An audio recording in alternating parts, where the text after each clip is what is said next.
మీ call hold లో ఉంచబడింది. దయచేసి लाइन లో వేచి ఉండండి. आपका कॉल होल्ड पर है. लाइन पर बने रहें या कुछ देर बाद कोशिश करें. हाँ.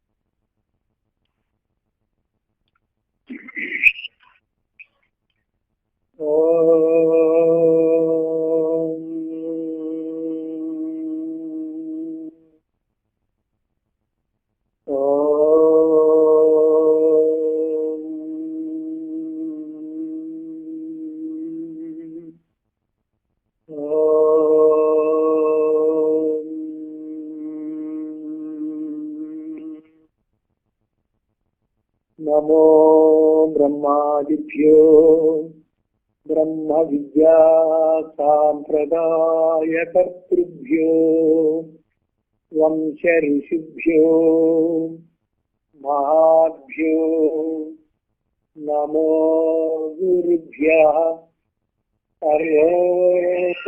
सर्वरहित प्रज्ञानघन प्रत्यगर्भो ब्रह्मैवाहमस्मि अहं पदार्थरहितः। ॐ सहनावतु सहनौ भुनक्तु सह वीर्यं करवावहै तेजस्विनावधीतमस्तु मा विद्विषावहै। ओम शांति शांति शांति।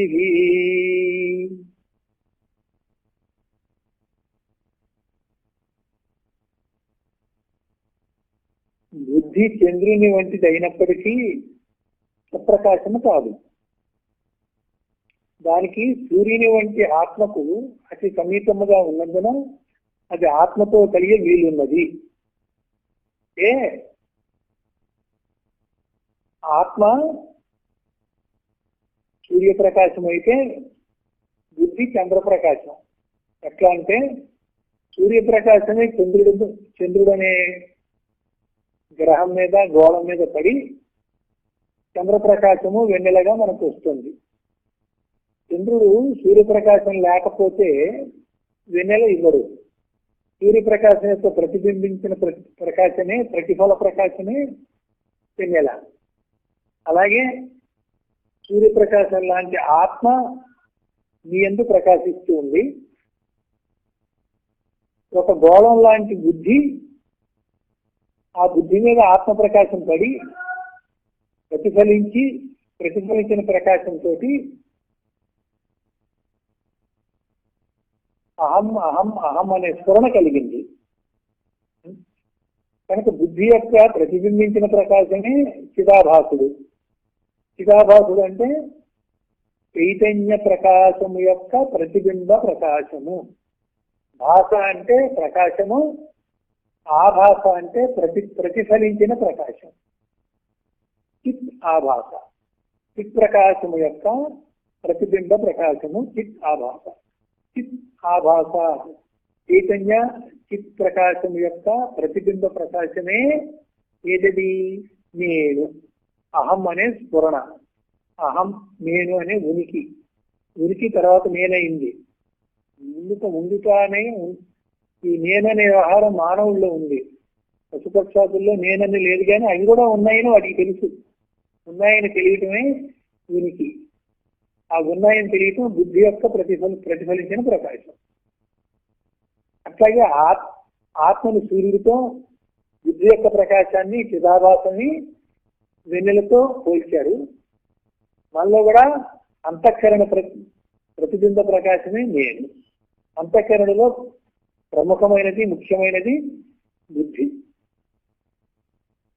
ఎందుకంటే బుద్ధి నిర్ణయం ప్రకారంగానే అన్ని జరుగుతున్నాయి కనుక బుద్ధి నిర్ణయానుసారమైనటువంటి జ్ఞానము ప్రతిబింబ ప్రకాశ జ్ఞానము. ఆత్మ ప్రకాశంలోనే ఉంది, ఉపజ్ఞానం ఉంది. తాను తానైనటువంటి జ్ఞానం ఉంది. బుద్ధి విషయాలతో కూడితేనేమో బుద్ధి ద్వారా ప్రతిబింబించినటువంటి ప్రకాశంలో ఈ నేను అసత్య నేను విషయాలతో కూడిన నేను అవుతుంది. అదే బుద్ధి శుద్ధమై చిత్తం లేక అంతఃకరణ నిర్మలమై ఉంటే ఆత్మప్రకాశం అటువంటి బుద్ధి మీద పడి ప్రతిబింబిస్తే అది యథార్థ నేను, అహం అనే స్ఫురణ, సోహం అనే జ్ఞానం. అతి సమీపముగా ఉన్నందున ఆత్మప్రకాశానికి బుద్ధి అతి సమీపంగా ఉండగానే చంద్రుడి యొక్క సూర్యరశ్మి యొక్క ప్రతిఫలించిన ప్రకాశం చంద్రుని యొక్క వెన్నెలలాగా ఎలా ఉందో బుద్ధి ప్రకాశం అట్లా ఉంది. బుద్ధిగతమైన జ్ఞానము ప్రతిబింబ జ్ఞానమే. అది నేను అనే దాంతో కూడి ఉంటుంది. అప్పుడు నేను అసత్య నేను అవుతుంది. మిథ్యాహం, మిథ్యా అహం. ఇక్కడ సమీపం అనే మాట ఎందుకు వాడాడు? ఒక స్టవ్ మీద వెలిగించి మంట మీద గిన్నె పెట్టారు. మంట గిన్నె కలిసిపోయినాయా? ఆ గిన్నెకి అతి సమీపంగా ఈ మంట ఉంది. అతి సమీపంగా ఆ వంట యొక్క అగ్నితత్వము ఆ గిన్నెకి తాకి గిన్నె వేడెక్కింది. దూరంగా ఉంటే వేడెక్కల, సమీపంగా ఉంటే వేడెక్కింది. గిన్నె మంట కలిసిపోయినాయా? అట్లాగే బుద్ధి ఆత్మ కలిసిపోవు. ముఖ్యంగా ఆత్మ బుద్ధితో కలవడు. ఆత్మ ప్రకాశం వల్ల బుద్ధి ప్రతిఫలించి ప్రకాశించి బుద్ధి కర్మానుసారమైన పద్ధతిలో బుద్ధి కర్మల విషయంలో చేయాల్సిన విషయంలో కర్మ అనుభవం వచ్చిన తర్వాత దాన్ని ప్రియంగానో అప్రియంగానో ఎలా స్వీకరించాలనే విషయంలో బుద్ధి నిర్ణయిస్తుంది. బుద్ధి యొక్క నిర్ణయించే జ్ఞానం ఏదైతే ఉందో అది ఆత్మ ప్రకాశం యొక్క ప్రతిబింబించినటువంటి ప్రకాశం. ఇక్కడ ప్రకాశం అంటే జ్ఞానం. ఆత్మజ్ఞానం యొక్క ప్రతిబింబ జ్ఞానం బుద్ధి జ్ఞానం. శుద్ధ బుద్ధి అయితే రెండు ఒకటే. ఆత్మ ప్రకాశము బుద్ధి ప్రకాశము బింబ ప్రతిబింబ ప్రకాశముల్లో ఏ భేదము ఉండదు. కానీ బుద్ధి విషయాలతో కూడినప్పుడు బుద్ధి ప్రకాశము విషయానుభవాన్ని ఇస్తుంది కానీ ప్రకాశానుభవాన్ని ఇవ్వట్లేదు. ఈ రెండు సూర్యరశ్మి పడ్డంత మాత్రాన సూర్యరశ్మికి ఏ మాలిన్యం అంటట్లేదు. ఇంకొక ఉదాహరణ ఇద్దాం. సూర్యప్రకాశం వల్ల సముద్రంలో నీళ్ళన్నీ ఆవిరయ్యి మేఘం అవుతున్నాయి, వర్షం పడుతుంది. సముద్రం ఉప్పు నీళ్ళలో కూడా మంచి నీళ్ళే ఆవిరయ్యి వర్షం అయ్యింది.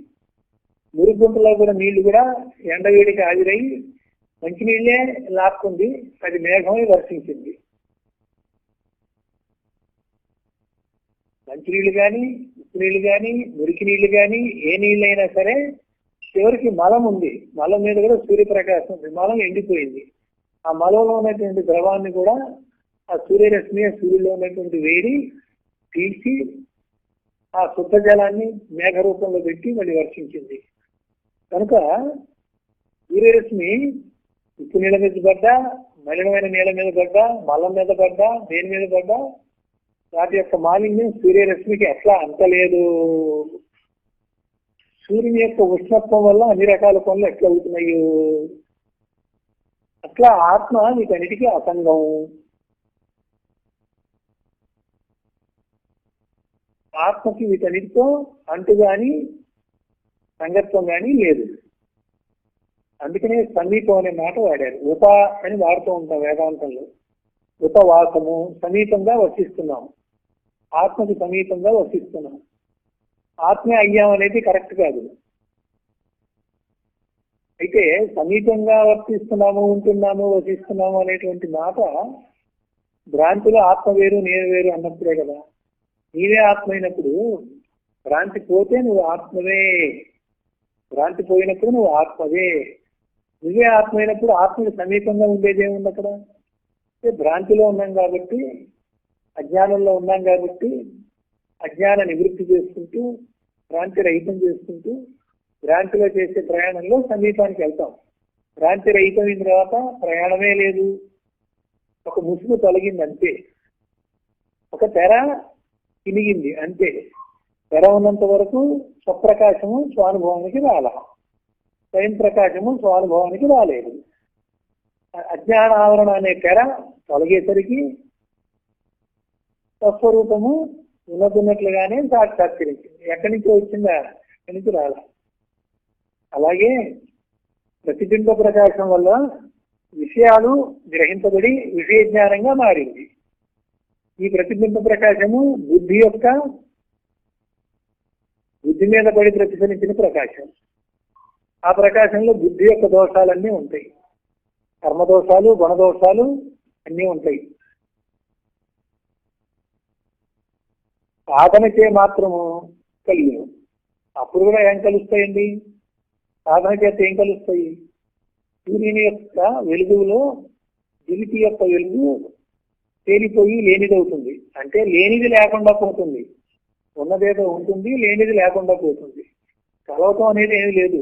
కాబట్టి వేదంలో జీవేశ్వర ఐక్యము, జీవ బ్రహ్మైక్యము కలిసిపోయింది, ఐక్యతా సిద్ధి అనే మాటలు వాడుతూ ఉంటాం. అయితే ఒకటి ఉన్నది, ఒకటి లేనిది రెండు కలిస్తే ఏమవుతుంది? ఉన్నదే ఉంటుంది, లేనిది ఉన్నది అనేటువంటి సాక్షాత్కార జ్ఞానంలో లేనిది ఏదైతే ఉంది అనేటువంటి భ్రాంతిలో ఉందో, భ్రాంతి రహితసరికి లేదు, లేనిది లేకుండా పోయింది, లేనిదే లేకుండా పోయింది. లేని దానికి ఉన్నదానికి ఐక్యత ఎలా కుదురుతుంది? కానీ భ్రాంతిలో చేసే ప్రయాణంలో ఐక్యత అనే మాట వాడతారు. కనుక ఈ ఐక్యత అనేటువంటి మాట వాడినంత మాత్రాన ఆ పరమాత్మ ఈ సృష్టికి, త్రిగుణాత్మకమైన సృష్టికి అంటి లేడు, సంగమించి లేడు, అసంగుడుగానే ఉన్నాడు. అదే తానైన వాడికి, తానైన జ్ఞానం ఉన్నవాడికి తాను అద్వయము అనన్యము కనుక, అన్యము కాదు లేదు కనుక అతనికి ప్రపంచమే తోచదు. ప్రపంచమే లేనప్పుడు ఇంకా మాలిన్యం అంటుకునేదేముంది? ఇతర వస్తు సాన్నిధ్యమును బట్టే సూర్యుడిని జగచ్చక్షు అని చెప్పుతున్నారు. జగత్తు మొత్తాన్ని సూర్యుడు చూస్తున్నాడు అంటున్నాడు. సూర్యుడు నిజంగానే చూస్తున్నాడా? సూర్యప్రకాశం యొక్క సత్తా చేత చూసుక అనేది జరుగుతుంది. చూసేవాడెవడో వాడికి సూర్యుడని తోడు. అయినా సూర్యుని జగచ్చక్షు అన్నాం. పురాణంలో అక్కడ కూడా సూర్య చంద్రుల సాక్షిగా, పంచభూతాల సాక్షిగా ప్రమాణాలు చేస్తూ ఉంటారు, ప్రతిజ్ఞలు చేస్తూ ఉంటారు. అంటే సూర్యుడు సాక్షిగా ఒక కన్ను పెట్టి చూస్తున్నాడా? రేపు కోర్టుకు పిలిస్తే ఆ సాక్షిగా ఏమన్నా తన సాక్ష్యం చెబుతాడా అని కాదు. అక్కడ సూర్యప్రకాశమే ఎల్లడలా ఉండి ఆ సత్తా అందుబాటు అయినప్పుడు జీవ సృష్టి అంతా కూడా సూర్యప్రకాశంలో ఉన్నటువంటి శక్తి చేతనే మనుగడ సాగిస్తుంది. ఆయన కర్మసాక్షి అని, జగచ్చక్షు ఉందని అంటున్నాం. ఆ ప్రకాశమే జ్ఞానం కాబట్టి అది జ్ఞానచక్షు. సూర్యుడు అనేది ఉదాహరణ. సూర్యుడు కూడా ఆత్మస్వరూపుడైన వాడు సూర్యనారాయణుడు. సూర్యుడు వేరు, సూర్యనారాయణుడు వేరు. సూర్యుడు బయటికి మండేటువంటి గోళం, అందులో ఉన్నటువంటి అంతర్యామి నారాయణుడు, అందుకని సూర్యనారాయణ. సూర్యుని కొలిచినా కానీ సూర్యుడు లోపల ఉన్నటువంటి నారాయణ కొలుస్తున్నాం. బయటికి సూర్యుడు అయినప్పటికీ అలాగే గురువు గారి యొక్క శరీరానికి నమస్కారం పెట్టినా ఆ గురువు గారి శరీరానికి నమస్కారం పెట్టాల్సిన అవసరం లేదు. ఆ గురువులో ఉన్నటువంటి అంతర్యామైనటువంటి జ్ఞాన స్వరూపానికి నమస్కరిస్తున్నారు మీరు. అట్లా అంతర్యామి ఉన్నాడు. సూర్యునికి నేను అని కానీ, నాది అని కానీ, ఒక్క కోరిక కానీ లేదు. అతని సాన్నిధ్యం మాత్రమనే చీకటి పోయి వెలుగు వచ్చి సర్వము ప్రకాశించడం వలన అతడు ప్రకాశుడు అయినాడు. సూర్యుని యొక్క సాన్నిధ్యంలో అంతకుముందు సూర్యుడు లేకపోతే అంతా చీకటిగా ఉన్నప్పుడు ఆ సూర్యుని యొక్క ప్రకాశం చేత చీకటి అనేది లేకపోయి అంతా ప్రకాశముగానే ఉంటుంది.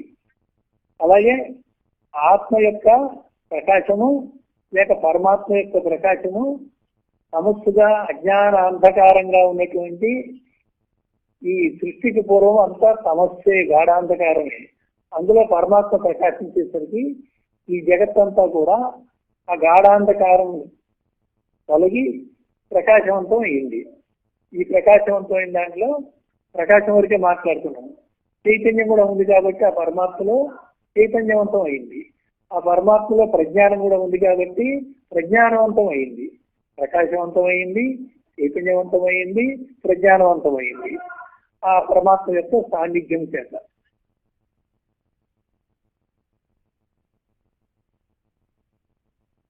లక్కా చక్కా చక్కగా అంటుకోను, బుద్ధి ఆత్మ అట్లా కాదు.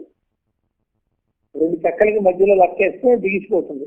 లక్క అంటే ఇప్పుడు ఫెవికాల్ అంటాను చూడండి, అది.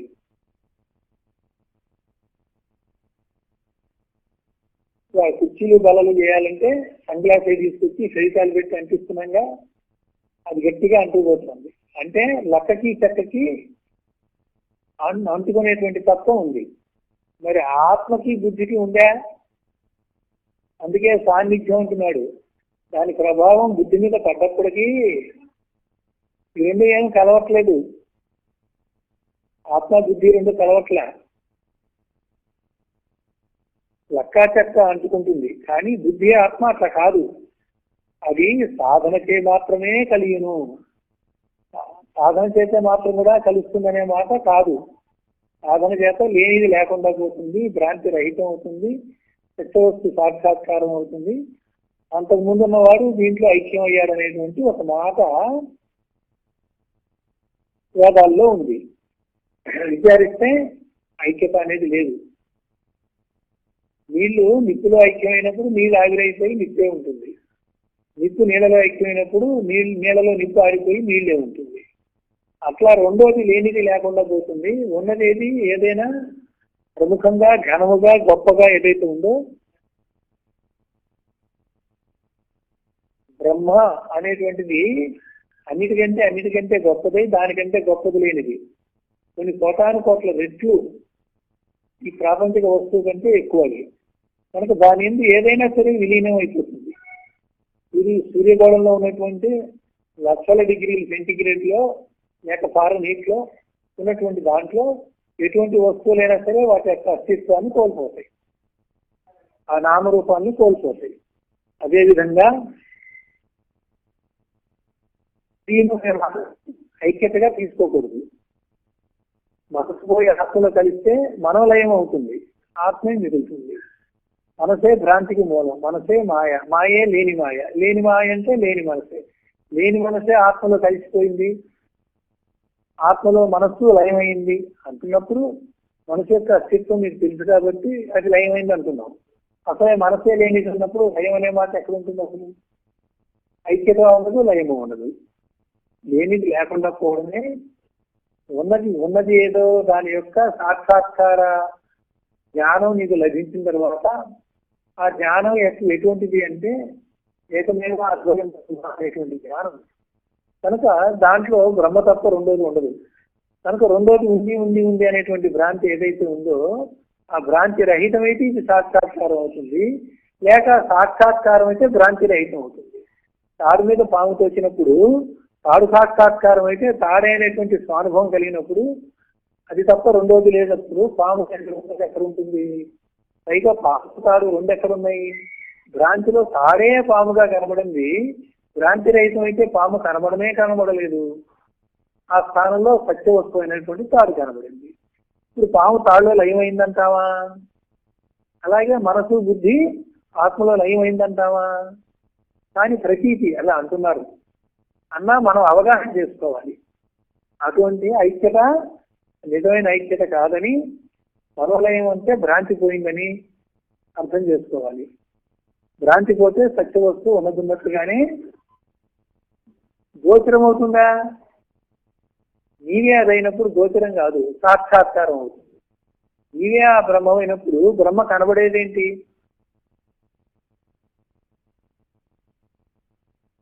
తాడు పాము రెండు కనబడటం కాదు, అందులో తాడు నీవై ఉన్నావు. తాడు నీవైనప్పుడు తాడనే అనుభవం నీకుంటుంది, కానీ పాము అనుభవం ఉంటుంది. బాల్యంలో ఉన్నప్పుడు బాల్యానుభవం ఉంది, యవన అనుభవం లేదు. యవనం వచ్చాక యవన అనుభవం ఉంది, బాల్యానుభవం పోయింది. ఇట్లా ఎక్కడికి పోయింది బాల్యానుభవం? యవనానుభవంలో లయమైందా? అట్లా అంటే అనొచ్చు, కానీ అది కరెక్ట్ కాదు. అలాగే మనోలయమైనా జీవేశ్వర ఐక్యం అన్నా, జీవబ్రహ్మ ఐక్యం అన్నా, జీవభావము అజ్ఞానం చేత ఒక భ్రాంతిలో పుట్టింది, అజ్ఞానం చేత అవిద్య చేత భ్రాంతిలో పుట్టింది. అజ్ఞానం తొలగంగానే భ్రాంతి రహితంగానే పుట్టింది అనే మాట అబద్ధం. పుట్టింది అబద్ధం అయితే లయమా? పుట్టనే పుట్టిన దానికి లయం ఉంటుంది కానీ పుట్టిన దానికి లయం ఏముంది? పుట్టడం అబద్ధమైనప్పుడు లయం కూడా అబద్ధమే. ఐక్యత అనే మాట వాడినప్పటికీ దాన్ని ఆ రకంగా తీసుకోకూడదు. సూర్యునికి నేను అని కానీ నాది అని కానీ ఒక్క కోరిక కానీ లేదు. కానీ సూర్యరశ్మి వల్ల మొక్కలు పెరుగుతున్నాయి, పత్రహరితం అవుతుంది, కాయలు పళ్ళు అన్ని వస్తున్నాయి, చీకటి తొలగుతోంది, ప్రకాశం ఉంటుంది. సూర్యుని యొక్క శక్తి చేత జీవ చైతన్యం అంతా కూడా ఈ భూమి మీద ఉంటుంది. ఆ సూర్యుని యొక్క ఆకర్షణ వికర్షణ అనేటువంటి మన అర్థం కాని శక్తి ఏదైతే ఉందో దానివల్ల భూమి సూర్యుడి చుట్టూ తిరుగుతుంది. సూర్యుడికి ఢీ కొట్టకుండా, సూర్యుడికి దూరంగా వెళ్లకుండా ఒక కక్షలో భూమి తిరుగుతుంది.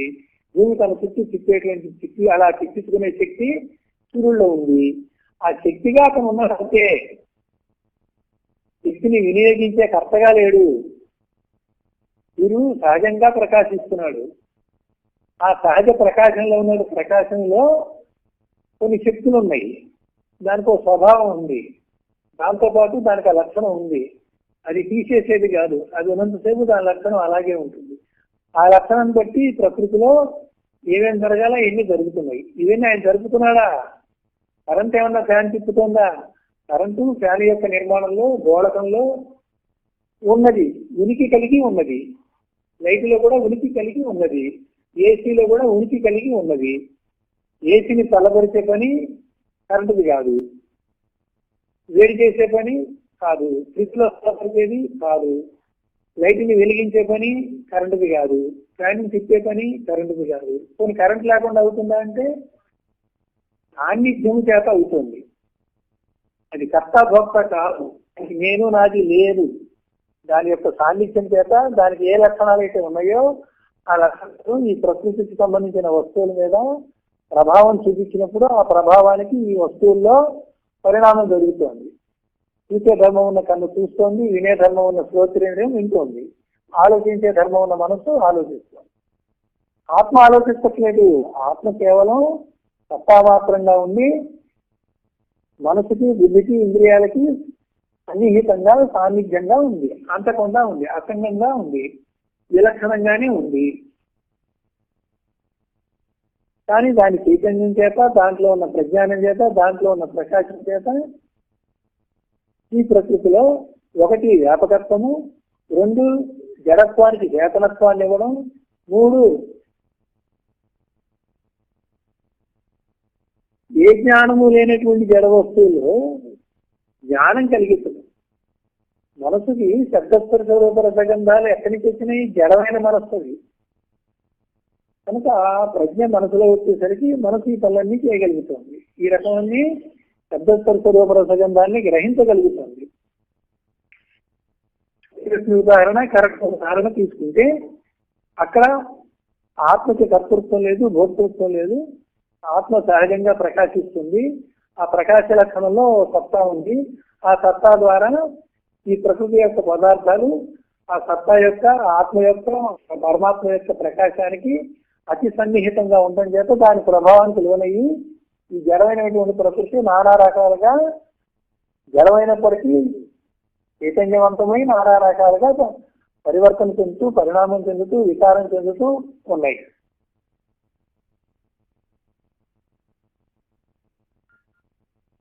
అతని కర్తృత్వమును ప్రకాశత్వము లేదు.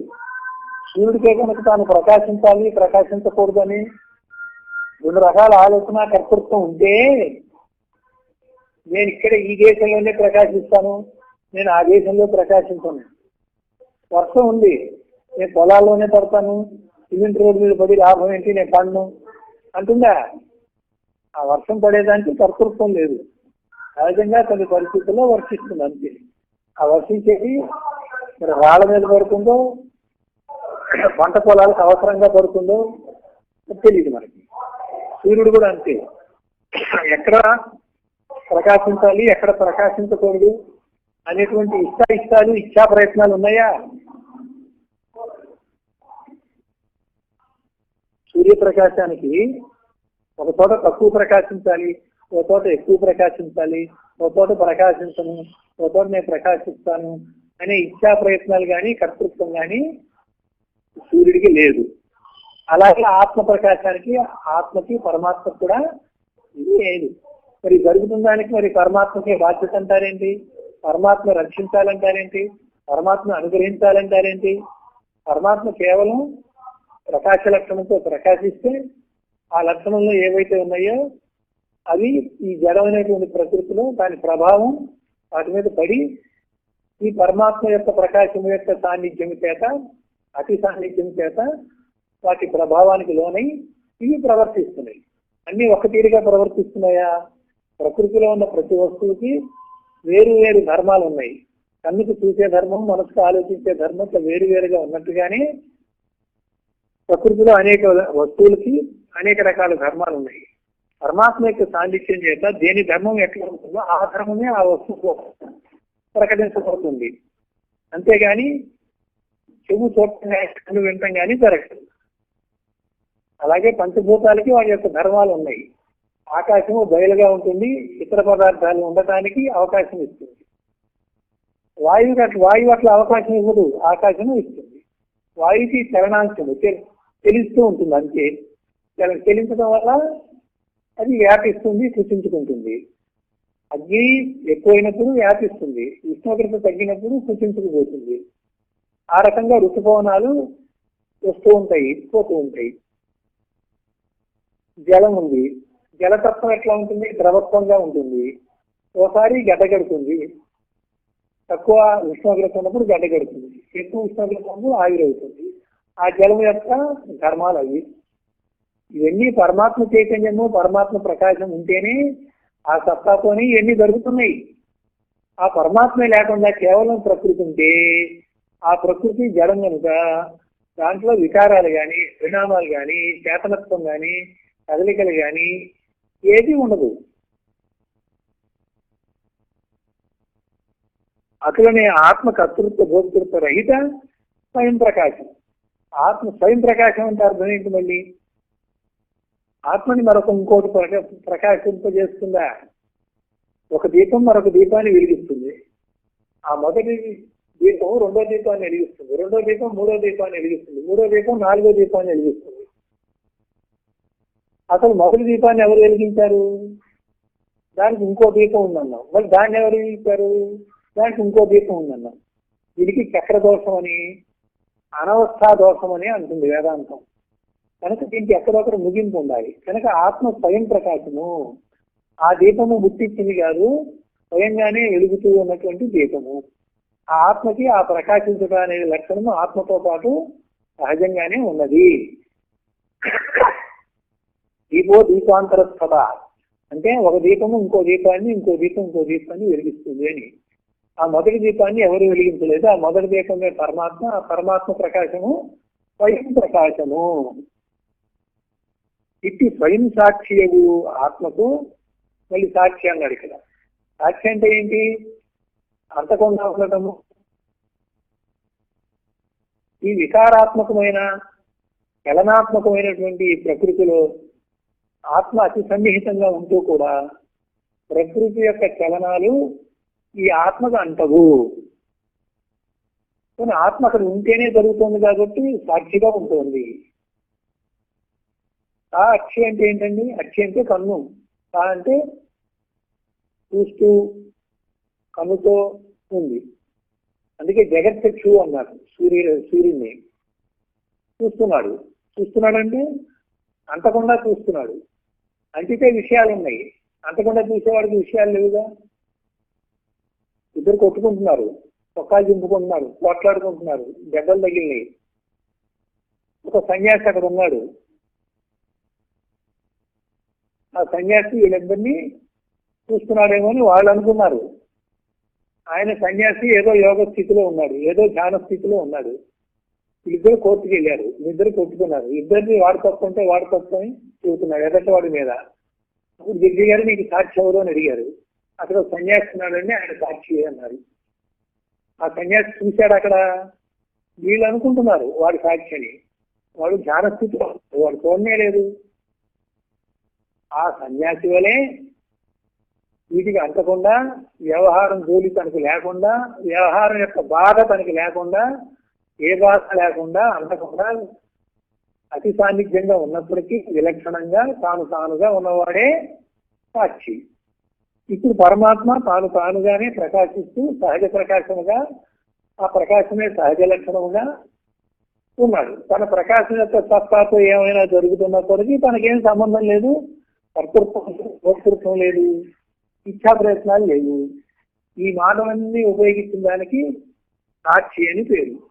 ఇచ్చా ప్రయత్నములు లేక, కర్తృత్వ భోక్తృత్వం లేక, నేను నాది లేక, గుణములు లేక, స్వభావము లేక, చలనములు లేక, విలక్షణమై అంతకుండా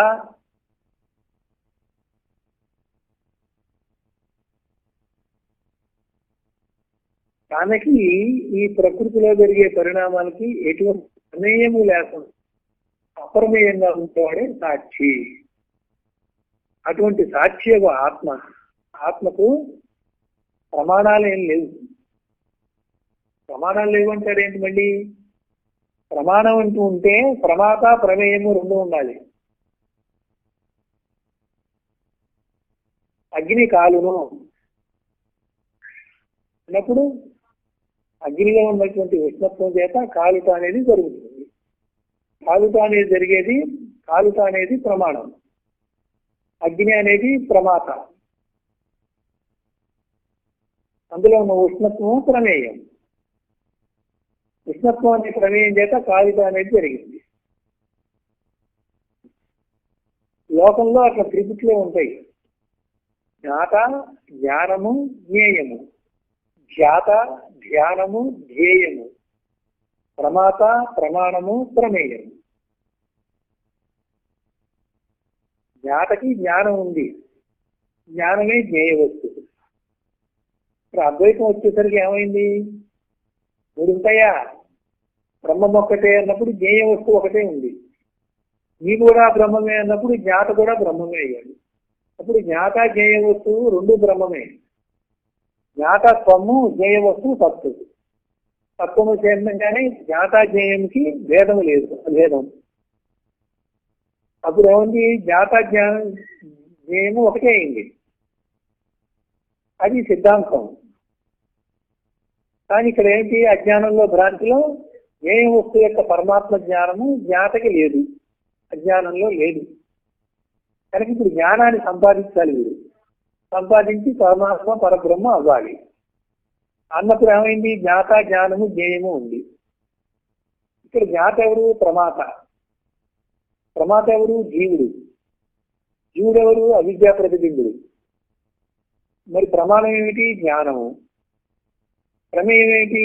జ్ఞానమే తానైన వాడు. ఏ వస్తువు ప్రమాణం కంటే ప్రమేయం వేరే లేదు. ప్రమేయము ప్రమాణము ఒకటే.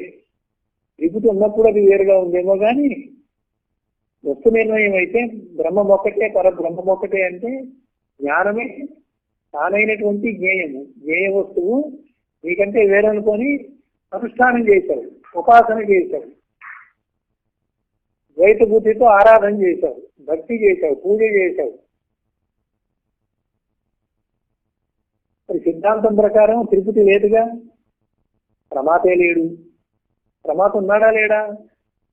ప్రమాతే జీవుడు. జీవుడు అవిద్యా కల్పితుడు. అవిద్యా కల్పితం అంతా భ్రాంతి. భ్రాంతి పోతే జీవుడు లేడు. ప్రమాత లేకపోతే ఈ జ్ఞానాన్ని సంపాదించేవాడెవడు? ఈ జ్ఞానం ఎవరికి? జ్ఞానమే ఇక్కడ ప్రమాణం. వేదాలే జ్ఞానం విషయంలో ప్రమాణం.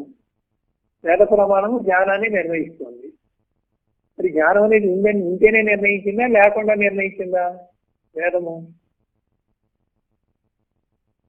జ్ఞేయ వస్తువు ఉంది. ఏ ప్రమాణం చేత తెలుసుకుంటారు? బ్రహ్మ. వేదాలు, వేదాంత ప్రమాణం ద్వారా బ్రహ్మం తెలుసుకుందాం. వేదాలు లేకపోతే బ్రహ్మ తెలియదా? వేద ప్రమాణం కావాలా?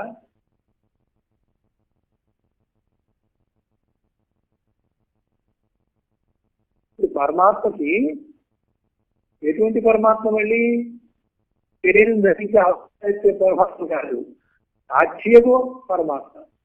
సాక్షియకు పరమాత్మకి ఏ ప్రమాణం లేదు. ప్రమాతేమో అవిద్య కల్పితం, వాడుంటే వాడికే జ్ఞానం కావాలి. అవిద్య పోవడానికి స్వరూప సాక్షాత్కారం జ్ఞానం కావాలి. ప్రమాత ఉన్నాడనుకొని జ్ఞానాన్ని సంపాదించుకొని ప్రమేయమైనటువంటి బ్రహ్మని పొందాలి అని చూశాడు. పుణ్య ప్రయత్నంలో ఏం చేశాడు? బ్రహ్మోపాసన చేశాడు. దానికి ఆటంకంగా ఉన్నటువంటివి అవిద్యాదోషం పోగొట్టుకొని ఆటంకాలు తొలగించుకున్నాడు. అప్పుడు జీవుడు శుద్ధంగా మిగిలాడు, శుద్ధమైన పరబ్రహ్మతో సమానమై ఉన్నాడు. ప్రమాత ప్రమేయానికి భేదం పోయింది. ప్రమాతే ప్రమేయుడయ్యాడు. అప్పుడు ప్రమేయం అనేది అంశంగా ఉన్నది లేకుండా పోయింది. ప్రమేయత్వము ప్రమాతలో చేరేసరికి ప్రమేయము విడిగా లేకుండా పోయింది. ప్రమేయం విడిగా ఉంటే వేద ప్రమాణం శాస్త్ర ప్రమాణం ప్రకారంగా ప్రమేయ వస్తువుని తెలుసుకుంటాం. ప్రమాత ప్రమేయం ఒకటయ్యాక ఏ వస్తువే జ్ఞాత అయిపోయాక, ఏ వస్తువే పరబ్రహ్మ అయ్యాక, జ్ఞాత పరబ్రహ్మ అయ్యాక ప్రమాద జీవుడు అనేది అవిద్య కల్పితం కనుక ప్రమాద లేడుగా. ప్రమాతే ప్రమేయం అయ్యాడు కానీ ప్రమాద లేడు అక్కడ. ప్రమాత ఉంటే వాడి అజ్ఞానం కాబట్టి జ్ఞానం కావాలి, ప్రమాణం కావాలి. ప్రమాత లేడు కాబట్టి ఇప్పుడు ప్రమాణం ఎవరికి?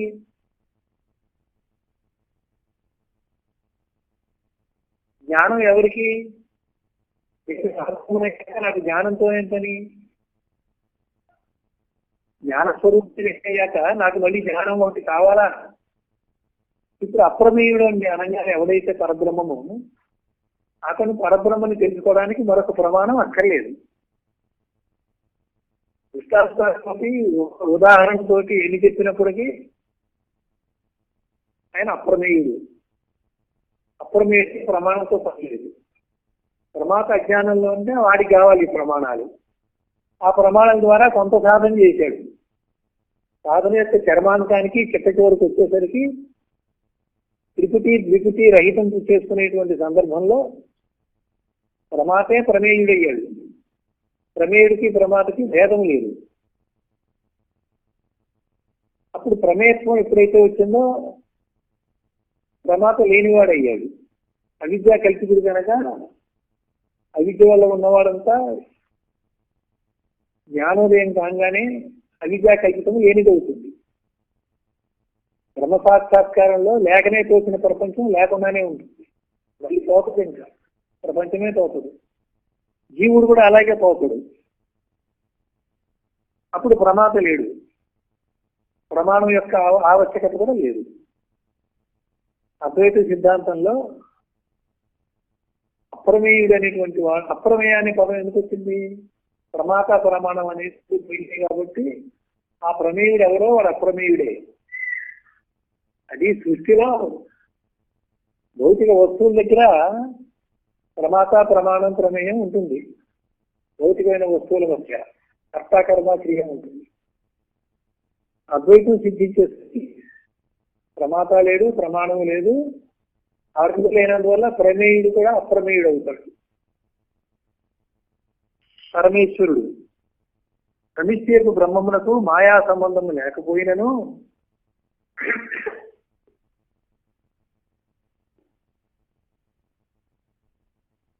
ఆధ్యాస ఉన్నట్లు భావించబడుతున్నది.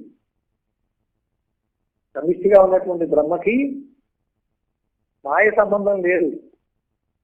మాయ అంటే ఏంటి? లేని ఉన్నట్లుగా తోపింపజేసింది. ఈ కనబడే వస్తువులు లేకనే ఉన్నట్లుగా తోచాయి. విచారిస్తే లేనివి, సత్యముగా లేనివి. అసత్యముగా భ్రాంతిలో చూస్తే, అవిద్యాదోషంతో చూస్తే, జీవభావంతో చూస్తే, పూర్వజన్మ సంస్కారాలకి అనుగుణంగా చూస్తే నిజమనిపిస్తూ ఉన్నాయి. సంస్కారం నుంచి విడుదలైన వాడికి లేదు, అవిద్య నుంచి విడుదలైన వాడికి లేదు, సత్య సాక్షాత్కారమైన వాడికి లేదు. ఇప్పుడు మరి ఇబ్బంది పెట్టేది ఏంటి? ఈ మాయాకల్పిత ప్రపంచమే. అది ఏం చేస్తుందంటే బ్రహ్మ కూడా ఈ మాయా సంబంధం అంటగడుతోంది. సమిష్టికు బ్రహ్మకు మాయాకి సంబంధం లేకపోయినా సంబంధం ఉన్నట్టుగా అంటగడుతోంది. అప్పుడు ఈ బ్రహ్మ సృష్టికి కారణం అని చెప్తోంది. సృష్టికి కారణం కాకపోయినా ఈ బ్రహ్మ సృష్టికి కారణం అని చెబుతున్నారు. పరికారం ఏం చెప్పాము?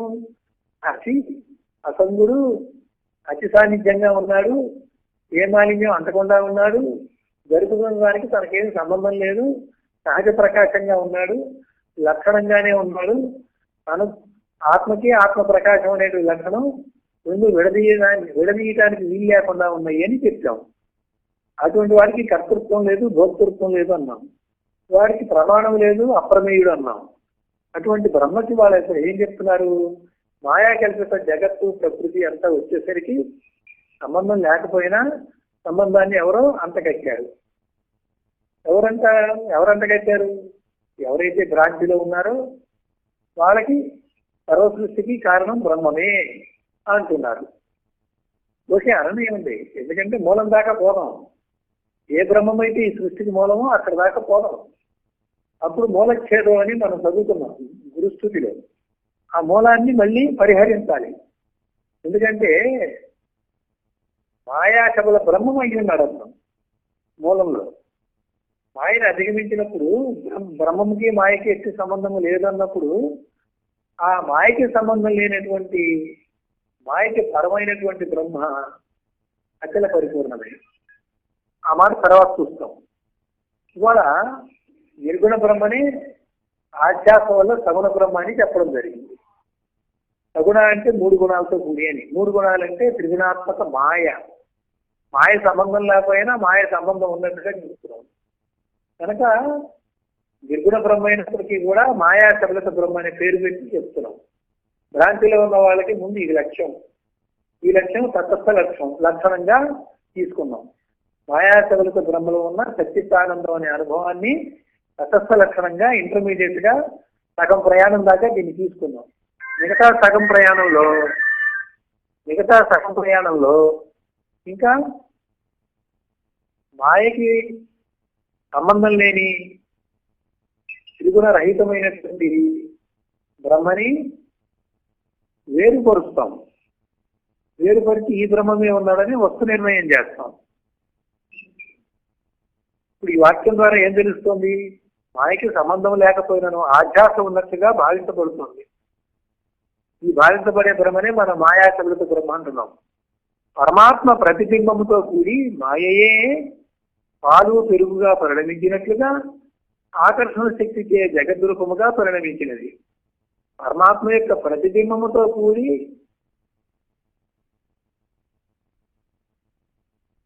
మాయే సృష్టించింది ఇదంతా. పరమాత్మ ప్రకాశాన్ని వాడుకుంది. పరమాత్మ ప్రకాశం సాక్షిత్వంగా, అపరమేయంగా, త్రిపుటి ద్విగుణరహితంగా, నిర్వికారంగా, అచలంగా కొనగొన్నట్లుగా ఉంది. అయితే దాని లక్షణము ఈ మాయాకల్పిత ప్రపంచంలో వ్యాపకమై అతి సాన్నిధ్యం అయ్యేసరికి దాని ప్రభావానికి ఈ మాయే పాలు పెరుగుగా మార్చినట్లుగా పరమాత్మని సూక్ష్మభూతాన్ని స్థూలభూతాలుగా అలా పరిణామాన్ని పట్టుకొచ్చింది. ఆకర్షణ శక్తితే జగద్రూపముగా పరిణమించింది. మాయలో ఒక ఆకర్షణ శక్తి ఉంది. ఆకర్షణ అనకూడదు, నన్ను అడిగితే కర్షణ శక్తి ఉంది. అది ఆకర్షణ కావచ్చు, వికర్షణ కావచ్చు. కొన్ని వస్తువులకి ఒకదానికొకటి ఆకర్షణ ఉంది, కొన్ని వస్తువులకి ఒకదానికొకటి వికర్షణ ఉంది, కొన్ని వస్తువులకి రెండు లేవు. కొన్ని దూరంగా జరుగుతాయి, కొన్ని దగ్గరగా జరుగుతాయి, కొన్ని ఎంత దూరంలో పెడితే అక్కడికే ఉంటాయి కానీ లాగబడవు, నెట్టేయబడవు. ఈ మూడు రకాల శక్తిని కర్షణ శక్తి అంటాం. లాగినప్పుడేమో ఆకర్షణ అంటాం, విడగొట్టినప్పుడు వికర్షణ అంటాం. వికర్షణ ఇది ఈ శక్తి ఎక్కడుందంటే మాయలోనే ఉంది. మరి గోళాల మధ్య కూడా ఈ మాయ వల్లే కల్పితమైనటువంటి గోళాలు, గ్రహాలు, ఉపగ్రహాలు అదే కక్షలో.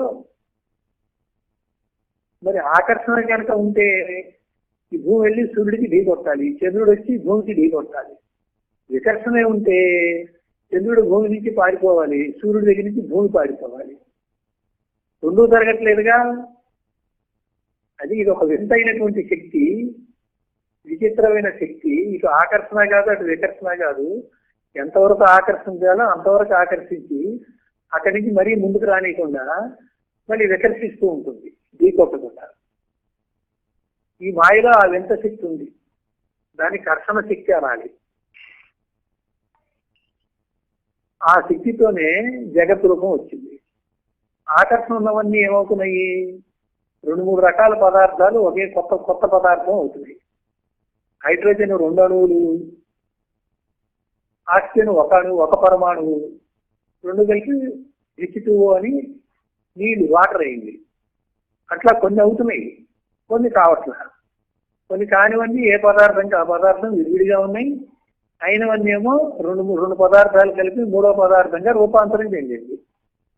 ఆక్సిజన్ వాయువే, హైడ్రోజన్ వాయువే కొన్ని నిష్పత్తుల్లో ఆకర్షించబడి కలిసిపోయినప్పుడు జలం అనేది వచ్చింది, వాయు నుంచి జలం వచ్చింది. ఆ విధంగా ఆకర్షణ వికర్షణ పనిచేస్తున్నాయి. ఈ ఆకర్షణ వికర్షణ మాయ యొక్క లక్షణం.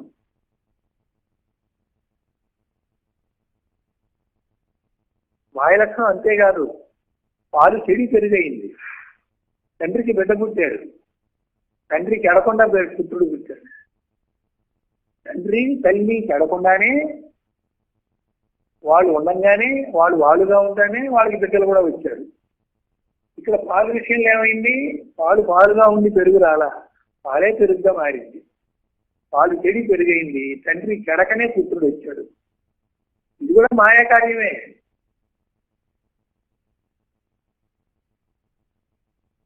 ఇది మాయే కానీ ప్రతిబింబము కలది కాదు. ప్రతిబింబం ఉందా లేదా? మాయనే అర్థం మీద మాయా ప్రతిబింబుడు ఈశ్వరుడు అంటున్నాగా. మాయకి ప్రతిబింబం లేదు కానీ మాయ వల్ల ప్రతిబింబం తోస్తుంది. లేదని ఎందుకంటున్నాం? మాయ వల్ల నిజంగా వస్తువులు రాలా, మాయ వల్ల లేని వస్తువులు ఉన్నట్టుగా కనబడ్డాయి కనుక ప్రతిబింబం ఉన్నది అని కూడా అనటానికి లేదు. ప్రతిబింబమే చిదాభాసుడు నేను, అందుకని నేను అనేది ఉండటానికి కూడా వీల్లేదు. భ్రాంతిలో మాత్రం నేనుంటుంది, ప్రతిబింబం ఉంటుంది. భ్రాంతిలో మాత్రం ఈశ్వరుడు ఉంటాడు, ప్రతిబింబం ఉంటుంది. భ్రాంతి పోతే మాయకి ప్రతిబింబించేటువంటి లక్షణం లేదు కనుక, లేదంటే ఏంటి మళ్ళీ మాయ అంటే లేనివే ఉన్నట్టు కనబడతాయి కనుక ప్రతిబింబాలు కూడా లేనివే ఉన్నట్టు కనబడుతున్నాయి. చిదాభాసుడు అనే నేను కూడా లేనివాడే ఉన్నట్టు కనబడుతున్నాడు. లేదు అంటే సత్యముగా లేదు. అందుకనే మాయని ఇట్టిది అట్టిదని నిర్వచించడానికి వీల్లేదు. మాయ సత్తు కాదు, అసత్తు కాదు. మాయ అనాది, మాయకి అంతముంది. ప్రళయంలో మాయ యొక్క అంతం, మళ్ళీ సృష్టి. మాయ కారణంగానే ప్రళయం అయ్యాక మాయ లేదు. మాయకి ఆది అంతం ఉంది. మాయ ఎప్పటి నుంచి ఉంది అంటే ఇలా సృష్టి ప్రళయాలు చేసుకుంటూ ఆ మధ్యలో మాయా కల్పిత ప్రపంచాన్ని పోషిస్తూ పరిణమింపజేస్తూ ఉండేది మాయే అంటున్నాం. మాయ కూడా చెరవండి. మాయ 3 గుణాలు కూడా చైతన్యం లేంటే పనిచేయవు. పరమాత్మ చైతన్యము మాయలో ఉంటే, పరమాత్మని మాయ ఆశ్రయిస్తే, పరమాత్మని ఆధారంగా చేసుకొని అప్పటికి పరమాత్మ చేసేవాడు కాదు. వాడు అచలము, సాక్షి, అసంగుడు. అటువంటి పరమాత్మను ఆశ్రయించి ఆ పరమాత్మకి ఏం సంబంధం లేకుండానే మాయ పనులు చేస్తూ తను ఆశ్రయించినటువంటి బ్రహ్మమే ఈ పనులు చేస్తున్నట్టుగా బ్రహ్మని సగుణగా మాయా సదృశముగా చూపిస్తోంది మాయ.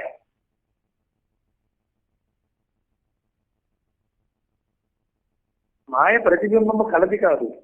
మాయ తను ఆశ్రయించినది కానా, తన్ను అంటేవన్నీ బ్రహ్మని, 3 పాదాల బ్రహ్మని కాకుండా 1 పాదం బ్రహ్మని మాయ ఆశ్రయించింది. ఆ 1 పాదం బ్రహ్మే మాయా సగుణత బ్రహ్మ. 3 పాదాల బ్రహ్మ ఉన్నదున్నట్లు ఉన్న బ్రహ్మ. నిజానికి ఈ బ్రహ్మ కూడా ఉన్నదున్నట్లు బ్రహ్మమే. బ్రహ్మకి అసలు 4 గొంతులు వేయడానికి కుదరదు.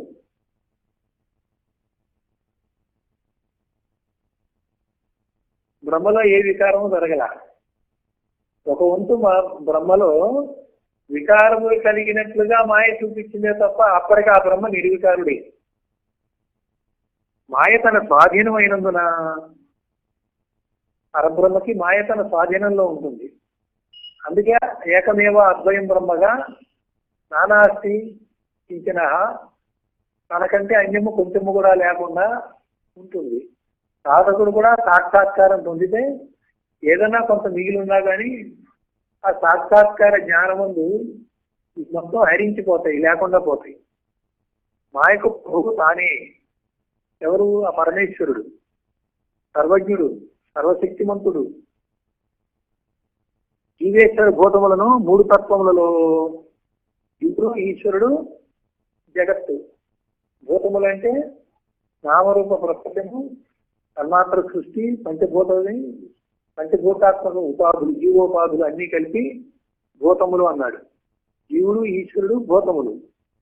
ఈ భూతములే అన్యముగా నామరూపాలుగా ఉన్నాయి, కొన్ని జీవులకి ఉపాధులుగా ఉన్నాయి.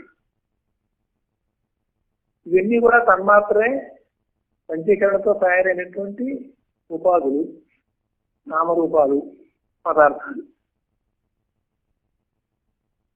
ఈ మూడు తత్వాలతో ఉంది. ఈ భూతములు అనేది పంచభూతములు. పంచభూతములతో కూడినదంతా కూడా తమోగుణ సృష్టి, జీవులేమో రజగుణ సృష్టి, ఈశ్వరుడు శుద్ధ సత్వ మాయా ప్రతిబింబుడు కనుక సత్వగుణ సృష్టి.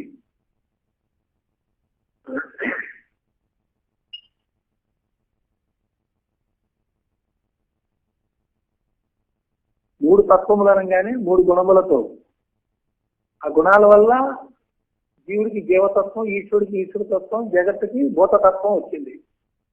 భోగార్థమై జీవుని యొక్క భోగార్థమై ఈశ్వరుని సృష్టి ఏర్పడింది. ఇందులో ఇంపార్టెంట్ ఎవరండి? అసలు జీవులు లేకపోతే ఈశ్వరుడికి ఏం పనండి? జీవులకి ఉపాధి లేకపోతే జీవులకి కర్మ ఎక్కడిది? జగద్వాసన ఎక్కడిది? ప్రపంచ వాసన ఎక్కడిది? ఉపాధి కూడా పంచభూతాలేగా. పంచభూతాలు లేకపోతే ఉపాధులు లేవుగా. ఉపాధులు లేకపోతే పనిముట్టు లేదుగా. పనిముట్టు లేకపోతే కర్మ లేదు, కర్మ ఫలితం లేదుగా. సూక్ష్మ శరీరం ఉండి ఏం భోగిస్తుంది? అప్పుడు సూక్ష్మ శరీరం ఉండి కూడా లేనిదేగా. జగత్తు లేనప్పుడు జగద్వాసన లేదుగా. జగద్వాసన లేకపోతే కారణ శరీరం లేదుగా. స్థూల సూక్ష్మ కారణ శరీరాలు లేకపోతే చైతన్యమే ఉందిగా. చైతన్యమే తానైనటువంటి పరమాత్మ ఉన్నాడుగా. పరమాత్మే తానైన వాడికి జీవుల్ని ఆడించాల్సిన అవసరాన్ని లేదుగా. జీవులు ఉంటే కదా ఆడేది. జీవులే లేకపోతే ఏముంది? పంచభూతాలు లేకపోతే జీవులు లేడు, పంచభూతాలు లేకపోతే ఈశ్వరుడు లేడు. జీవుడు లేకపోయినా ఈశ్వరుడు లేడు. ముగ్గురు మూడు కూడా ఒకదాన్ని బట్టి ఒకటి అవినాభావ సంబంధంగా ఒకదాని మీద ఒకటి ఆశ్రయించి ఆధారపడి ఉన్నాయి. ఒకటి లేకపోతే రెండు లేవు, రెండు లేకపోతే మూడు లేవు. ప్రపంచం లేకపోతే జీవుడు లేడు, జీవోపాధి లేదు. జీవోపాధి లేని జీవుడు జీవుడే కాదు. జీవుడే లేనప్పుడు ఎవరిని ఆడిస్తాడు ఈ ఈశ్వరుడు? జగత్తే లేనప్పుడు దేన్ని సృష్టి స్థితి లయం చేస్తాడు? ఎవడు కర్మల్ని పంచిపెడతాడు? కర్మలేమన్నా చేసిన వాడు ఉంటే పంచిపెడతాడు. జీవుడే లేకపోతే కర్మలు చేసేవాడే లేకపోతే ఆ కర్మల్ని, ఆ విధిని నిర్ణయించేటువంటి విధాత ఎక్కడ ఉంటాడు? ఆ విధాతగా ఉన్నటువంటి ఈశ్వరుడు కూడా లేనివాడు అవుతాడు. కనుక ఈ లేదు అనేటువంటి తర్కం ఏమిటంటే మాయ యొక్క మూడు గుణాలతో వచ్చారు కాబట్టి, మాయ లేనిది కాబట్టి, లేని మాయ వల్ల తోచినవన్నీ కూడా లేనివే. మాయ ఏంటంటే మూల కారణాంశము. మూల కారణంలో మాయ లేనిదని తెలిసింది కాబట్టి దాని అంశము కూడా మాయ వల్లే ఉత్పత్తి అయింది. మాయ యొక్క గుణాలు దాంట్లో కూడా ఉన్నాయి కాబట్టి మాయా కల్పిత ప్రపంచం కూడా లేనిదే. లేని ప్రపంచానికే లేని జీవులు వచ్చి లేని కర్మలు చేసి లేని కర్మ ఫలితాలు పొందుతూ, లేని పునర్జన్మలు పొందుతూ, లేని ఈశ్వరుడు యొక్క అనుగ్రహం కోసం పాకులాడి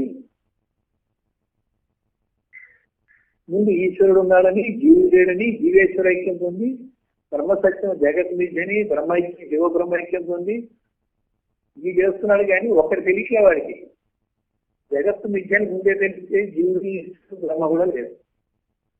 కేవలం పరబ్రహ్మమే మాయకి పరమై ఉన్నాడు, మాయకి అతీతమై ఉన్నాడు.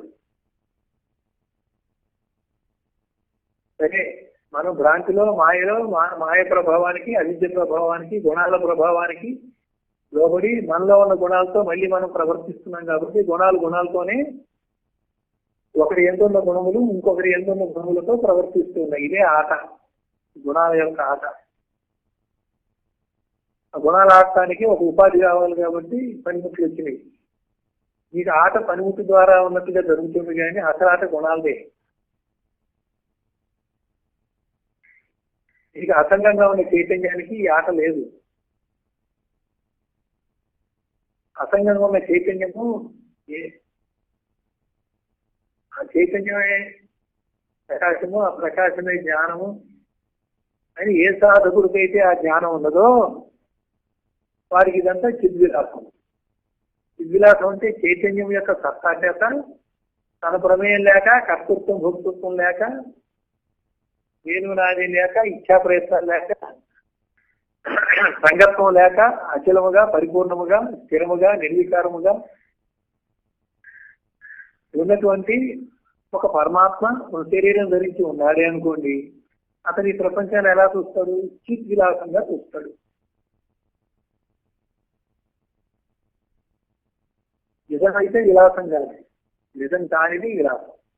లీల అంటే అస్పష్టం, కళ అస్పష్టంగా వస్తుంది. కలవలే వచ్చిందంతా కూడా లీల. కర్తృత్వ భోక్తృత్వాలు, ఇచ్చా ప్రయత్నాలు లేకుండా జరుగుతుంది. అయినప్పటికీ తన ప్రమేయం, తన సత్తా, తన లక్షణాలు వాటి యొక్క సాన్నిధ్యంలో ఉంటే, నీ సత్తా చేత నీకు తెలియకుండానే అవన్నీ జరుగుతూ ఉంటే అది లీల, అది విలాసం. ఈ మూడు తత్వములలో జీవుని భోగార్థమై ఈశ్వర సృష్టి ఏర్పడింది.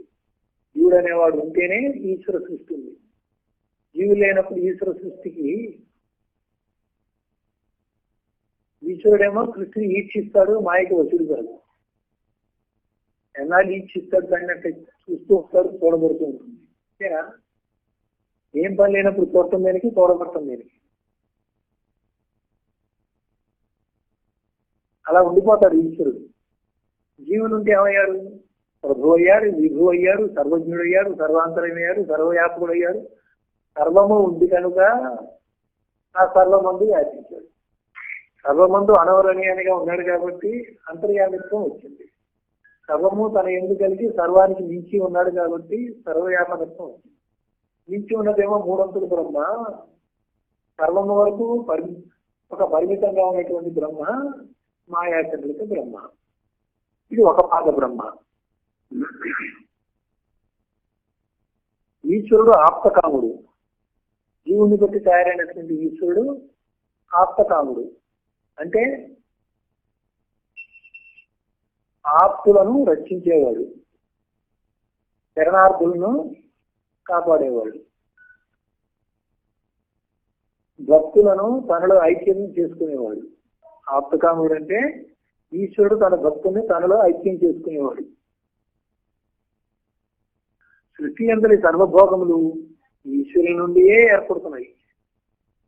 కశ్యపు ఈశ్వరుడు అంటాడు, కశ్యపు బ్రహ్మము అంటాడు. ఏమైనా పర్వాలేదు, కొంచెం పేర్లు ఆ బోధ చెప్పేటప్పుడు, ఆ సృష్టికి సంబంధంగా చెప్పేటప్పుడు ఈశ్వరుడికి ఆ బ్రహ్మకి పేర్లు మారిపోతూ ఉంటాయి. సమిష్టి అన్నప్పుడు ఈశ్వరుడు అంటాం, వ్యక్తి సమిష్టి లేకుండా కేవలం లక్షణం పెట్టినప్పుడు పరమాత్మ అంటాం, ప్రకాశము ఇవన్నీ వాడుకుంటున్నప్పుడు పరమాత్మ అంటాం, మూల కారణం అన్నప్పుడు బ్రహ్మ అంటాం, కారణం కాని బ్రహ్మ అయినప్పటికీ ఆ బ్రహ్మ కారణం అంటున్నాం కాబట్టి వాడిని మాయాశబల బ్రహ్మ అంటాం. ఇన్ని పేర్లు. మాయాశబల బ్రహ్మ కాకుండా నిజమైన బ్రహ్మ ఎవడయ్యా అంటే మాయకి అతీతంగా, మాయకి పరమగా, మాయకి అంతగా, మాయకి సాక్షిగా, మాయా పదార్థాల్లో బింబ ప్రకాశముగా, ప్రతిబింబ ప్రకాశముగా కూడా లేనటువంటి వాడు, వాడుగా ఉన్నటువంటి వాడు స్వయం ప్రకాశ రూపుడు ఎవడో వాడు పరబ్రహ్మ. పరాన్ని ఎందుకు పెట్టాము? ఈ బ్రహ్మకి పరమై, అతీతమై, విలక్షణమై ఉన్నాడు కనుక. ఈ బ్రహ్మ యొక్క లక్షణాలు ఆ పరబ్రహ్మలో లేవు కనుక అక్కడ పర అనే శబ్దం వాడాము.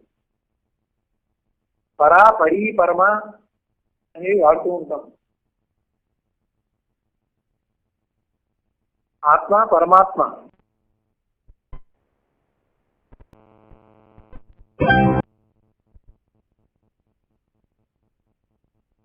పరి అని ఎక్కడ వాడతాం?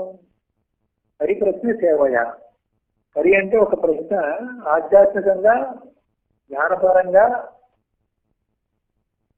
మోక్షాన్ని లక్ష్యంగా పెట్టుకొని వేసేటువంటి ప్రశ్న చాలా గొప్ప ప్రశ్న, చాలా శ్రేష్టమైన ప్రశ్న. అందుకని పరిప్రశ్న అన్నాం. నిజానికి శ్రమ పరిశ్రమ. పరిశ్రమ అంటే సాధకుడు మోక్షం కోసం చేసేటువంటి సాధన. కార్మికులు పనిచేసేటువంటి పరిశ్రమలు, ఇండస్ట్రీస్ కాదు పరి అనే శబ్దంతో. అయితే వార్తలకు వచ్చేసినాయి. ప్రవచనము మామూలుగా మాట్లాడేది వచనము. అంతర్యామి యొక్క స్ఫూర్తితో, గురువు యొక్క స్ఫూర్తితో నువ్వు మాట్లాడకుండా ఆ స్ఫూర్తి నీ చేత మాట్లాడించి గురువాక్యమే దైవవాక్యమే నీ వాక్యంగా ఉన్నప్పుడు అటువంటి బోధ ప్రవచనంతో ప్రబోధ. అటువంటి బోధ పరాబెట్టినప్పుడు అతీతము. దేనికైతే పరబెట్టామో ఇది కానిది. ఇహము పక్కన పరబెట్టామనుకోండి, ఇహము కానిది అని. ఇహమే పరమై ఉంటుంది. ఇహము విద్య కనుక ఇహము కానిది పరమేగా. ఇహము యొక్క లక్షణాలు పరమందు లేవు. బ్రహ్మ యొక్క లక్షణాలు పరబ్రహ్మమందు లేవు. ఆత్మ యొక్క లక్షణాలు పరమాత్మ యందు లేవు. మామూలు ప్రశ్న విషయాలతో ఉంటే పరిప్రశ్న ఎందు విషయాలు లేవు. ఆత్మజ్ఞానానికి సంబంధించినటువంటి ప్రశ్న ఇది. రా అంటే ప్రకృష్టం అని. ప్రకృతి. కృతి అంటే శ్రీనకి. సంగీతంలో కృతులు అంటారు. త్యాగరాయ కృతి అంటే కొన్ని స్వరాల యొక్క కూడికతో ఒక కృతి, అన్ని కలిపి ఒక పద్ధతిలో శ్రావ్యంగా చేసేదాన్ని కృతి అంటారు. కృతి అంటే చేయబడినది. సంస్కృతి అంటే చక్కగా చేయబడినది. ప్రకృతి అంటే ప్రకృష్టముగా శ్రేష్టముగా చేయబడినది. అంటే ఆధ్యాత్మికంలో రా అని, పరి అని, పరమ అని, పరా అని వస్తూ ఉంటాయి. ఆ విషయంలో వచ్చినప్పుడల్లా కూడా ఇక్కడ ఉన్నదానికంటే అతీతమని, పరమమని, శ్రేష్టమని, ప్రకృష్టమని, ఆధ్యాత్మికంగా ఉపయోగమని చెప్పుకోవాలి. భౌతికంగా ద్వంద్వభూయిష్టంగా ఉన్న ప్రపంచంలో ఈ వారం అక్కడక్కడ వాడే అలవాటు ఉన్నప్పటికీ ఇక్కడికి వస్తే ఆ పర అనే శబ్దానికి ఈ రకంగానే తీసుకోవాలి.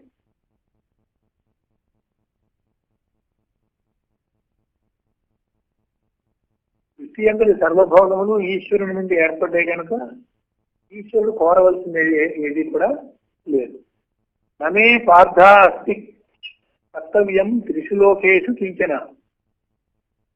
నమే పార్థ అస్తి కర్తవ్యం త్రిషు లోకేషు కించన. అనగా మూడు లోకముల ఎడల నాకు ఎట్టి కర్తవ్యము లేదు. మూడు లోకాలంటే ఏంటండి? జీవుల యందు స్థూల సూక్ష్మ కారణ లోకాలే. స్థూల ప్రపంచము, సూక్ష్మ ప్రపంచము, మానసిక ప్రపంచం. ఈ మూడు లోకాల్లో ఆత్మ పరమాత్మకి ఎటువంటి కర్తవ్యం లేదు. నిజమే కదా. మీకు స్థూల సూక్ష్మ కారణ శరీరాలు ఉన్నాయి. ఈ సాధనలో సూక్ష్మంలో స్వప్నం వస్తుంది, కారణంలో ఏమీ తెలియని స్థితి వస్తుంది. జాగ్రత్త అవస్థలో నామరూప జగత్తుతో వ్యవహారం ఉన్నది. ఈ మూడు లోకాల్లో కూడా ఆత్మ సత్తా మాత్రంగా సాక్షిగా కదలకుండానే ఉంది. అతి సాన్నిధ్యంగా ఉంది. ప్రమేయం లేకుండా ఉంది. ప్రమాణం కూడా కాకుండా ఉంది. ఆ సత్తా వల్ల ఏం జరుగుతున్నాయి. జరిగేదానికి ఆయనకి ఏం ఆ పరమాత్మకి ఎక్కువ సంబంధము లేదు. తను చేసేవాడు కాదు, తను చేయించేవాడు కాదు. తన ప్రభావం వల్ల అన్ని జరుగుతున్నాయి. ఒక అసెంబ్లీలో, పార్లమెంట్ లో ఒక స్పీకర్ కూర్చున్నాడు. వాళ్ళు ఏమంటారు? అధ్యక్షులు అంటారు. అధ్యక్షులు ఏం చేస్తారు? మాట్లాడకుండా ఉంటారు. పక్షాలు విపక్షాలు మాట్లాడుకుంటూ ఉంటారు. తీర్మానాలు చేస్తారు, చట్టం చేస్తారు. స్పీకర్ ఎప్పుడు మాట్లాడతారు? స్పీకర్కి గౌరవం ఇచ్చి వీళ్ళే మాట్లాడుతూ ఉంటారు. స్పీకర్ ఉన్న సభ ఎట్లా ఉంటుంది, అధ్యక్షులు ఉన్న సభ ఎట్లా ఉంటుంది? అతను ఏ పార్టీకి వకాల్త తీసుకోడు, న్యాయంగా ధర్మంగా తటస్థంగా ఉంటాడు. అలాగే ఆత్మ కూడా ఈ మూడు లోకాల్లో అక్కడ ఏం జరుగుతున్నా ఏం జరగకపోతున్నా స్థూల సూక్ష్మ మానసిక ప్రపంచాల్లో జరుగుతున్న దానికి ఎటువంటి సంబంధం లేకుండా విలాసంగా వినోదంగా అంతకుండా సాక్షిభూతంగా ఉంటాడు. అయినా తన వల్లనే జరుగుతోంది. అధ్యక్షులు లేకుండా అసెంబ్లీ ఎలా జరగదు, ఆ పరమాత్మ అధ్యక్ష స్థానంలో లేకుండా ఏదీ జరగదు. ఈ అధ్యక్షునే అధిష్టానం అంటాం. ఒకప్పుడు అధిష్టాన ప్రకాశం అన్నప్పుడు పరమాత్మ ప్రకాశం. అధిష్టానం అని పేరెందుకు పెట్టాం? అతను అసంగుడు, సాక్షిభూతుడు, కర్త కాదు, భోక్త కాదు. అతని ద్వారా క్రియ జరగట్లేదు. కేవలం అతను ఉండుట వలనే సర్వము జరుగుతుంది. ఫ్యాన్లో కరెంటు ఉండుట వలన ఫ్యాన్ తిరుగుతుంది. అదే కరెంటు లైట్ లో ఉండుట వలన లైట్ వెలుగుతుంది. కరెంటే లైట్ వెలిగించట్లేదు, కరెంటే ఫ్యాన్ తిప్పట్లేదు. అది మనం గ్రహించాలి. కరెంటు యొక్క సత్తా వల్ల ఏం ధర్మం ఏదో ఆ సత్తా ఇచ్చేటువంటి దాని యొక్క సాన్నిధ్యం వల్ల క్రియలు జరుగుతుంది. దాని సాన్నిధ్యం లేకపోతే జడ వస్తువులు తిరుగుతాయా? కరెంటు యొక్క సాన్నిధ్యము, కరెంటు యొక్క ఉనికి ఫ్యాన్ నందు లేకపోతే ఫ్యాన్ తిరుగుతుందా? అలాగే ప్రకృతి యొక్క మనుగడే లేదు.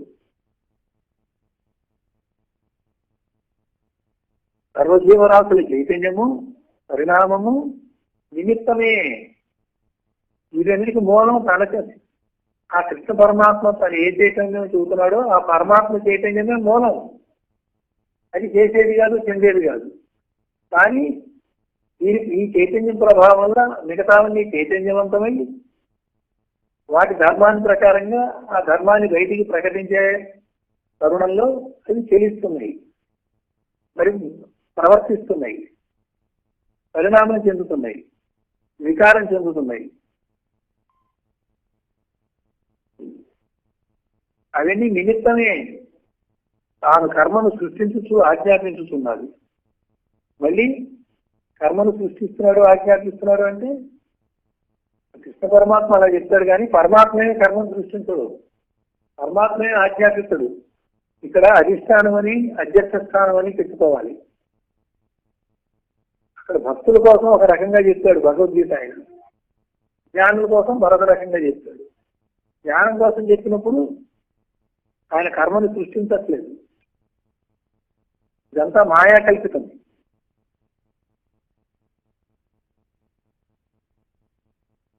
చేసిన కర్మకి మంచి చెడు ఫలితాలు ఇవ్వటం అనేది ఆ కర్మ యొక్క ధర్మం. చైతన్య యొక్క కర్మ జడం, చైతన్యం యొక్క సాన్నిధ్యం చేత జడమైన కర్మలో చైతన్యం వచ్చి చేతనత్వం అయ్యి అది ఉపాధులను సృష్టించుకొని ఉపాధులనే పనిముట్టు ద్వారా సూక్ష్మ శరీరాన్ని సృష్టించుకొని సూక్ష్మ శరీరం ద్వారా కర్మ ఫలితాలు పొందుతుంది. ఆ ఫలితాలు పొందే క్రమంలో పొందనప్పుడు అది కారణ శరీరంగా ఉంటుంది, పొందినప్పుడు కార్యరూపంలోకి వచ్చి పొందుతుంది. ఇలా పెరుగుతున్న మూడు లోకాలకి ఈ పరమాత్మకి ఎటువంటి సంబంధం లేదు. కానీ ఆయన యొక్క సాన్నిధ్యం చేత ఇవన్నీ నిమిత్త కారణంగా జరుగుతున్నాయి. తాను కర్మ ఫలప్రదాత.